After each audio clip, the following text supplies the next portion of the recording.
വിശുദ്ധ ഹറം ഉൾപ്പെടെ മക്കയിലെ നിരവധി സ്ഥലങ്ങളിൽ മഴ വർഷിച്ചു എന്നാണ് റിപ്പോർട്ടുള്ളത്. സ്കൂൾ അവധിക്കാലത്തിന്റെ വരവും വിശുദ്ധ റമദാന്റെ അവസാന 10 ദിവസങ്ങളും കാരണം സൗദിക്കകത്തു നിന്നും പുറത്തുനിന്നുമുള്ള തീർത്ഥാടകരും സന്ദർശകരും കൂടുതലായി എത്തുന്ന സമയമാണ് വിശുദ്ധ ഹറമും മക്ക പട്ടണവും. മക്കയിൽ ഇന്ന് സാമാന്യം ഭേദപ്പെട്ട മഴയാണ് ലഭിച്ചത്. സന്ദർശകരും തീർത്ഥാടകരും ഹറമിൽ പെയ്യുന്ന മഴയുടെ സുന്ദര ദൃശ്യങ്ങൾ മൊബൈൽ ഫോണുകൾ ഉപയോഗിച്ച് പകർത്തി ഫോട്ടോകളും വീഡിയോകളും സോഷ്യൽ മീഡിയ പ്ലാറ്റ്ഫോമുകളിലും ബന്ധുക്കൾക്കും പങ്കുവച്ചു. മക്കയിൽ ഇന്ന് രാത്രി 11 മണിവരെ മഴ പെയ്യുമെന്ന ജാഗ്രതാ നിർദ്ദേശം നൽകിയിട്ടുണ്ട്. ശക്തമായ കാറ്റ്, മോശം ദൃശ്യപരത, ആലിപ്പഴ വർഷം, വെള്ളപ്പൊക്കം, ഇടിമിന്നൽ എന്നിവയുടെ സാധ്യത കണക്കിലെടുത്താണ് സിവിൽ ഡിഫൻസ് ഉദ്യോഗസ്ഥർ ജാഗ്രത പാലിക്കുവാൻ ആവശ്യപ്പെട്ടിട്ടുള്ളത്.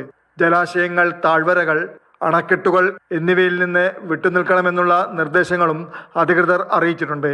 ജിദ്ദയുടെ ചില ഭാഗങ്ങളിലും ഇന്ന് രാവിലെ 10 മണിയോടെ മഴ വർഷിച്ചു. Jafar Ali Palakkode, Mathrubhumi news, Jeddah.